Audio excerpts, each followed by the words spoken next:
Hey, this is Dan from MSS Endureless. Welcome to the channel. You don't know anything about what's coming.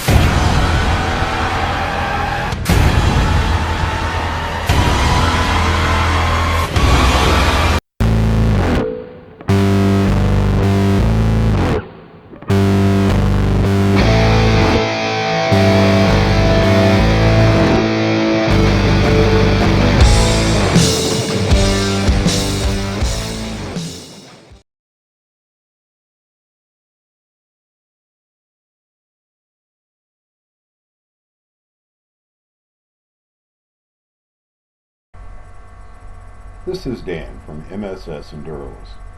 I was asked a question on how I thought that gangs and criminal groups would be able to amass large numbers of people to support them and to work with them in setting up their own little fiefdoms or empires.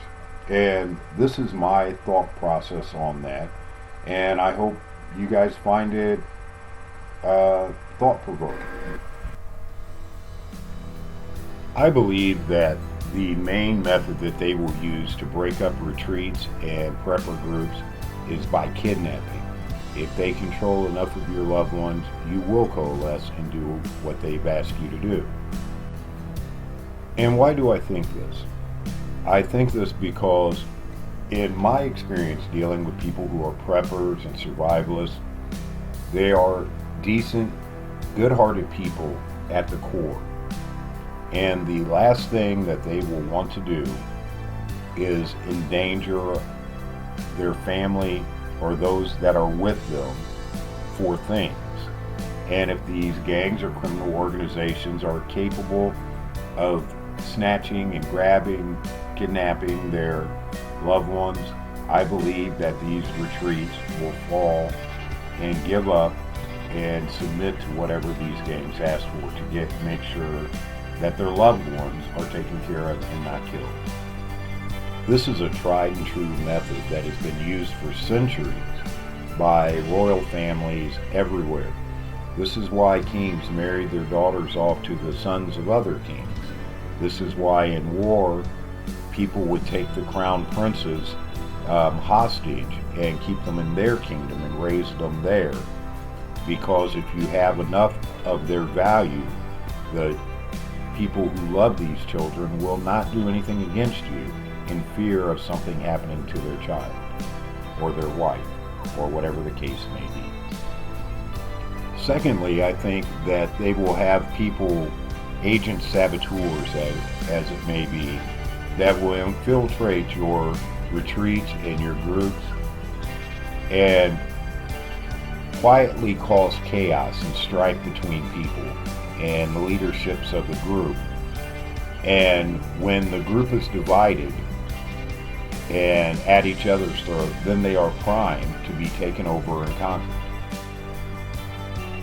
Thirdly, I've noticed that with a lot of survivalist types, this ego, this I've got the best guns and the best ballistics and all the best equipment in the world, I want somebody to come to my door and try to take my things. If they come to my door, there'll be hell to pay. Well, it's good to be confident, but to be overconfident and to believe that you are invulnerable just because you have so many weapons or so much ammunition put aside is the height of folly.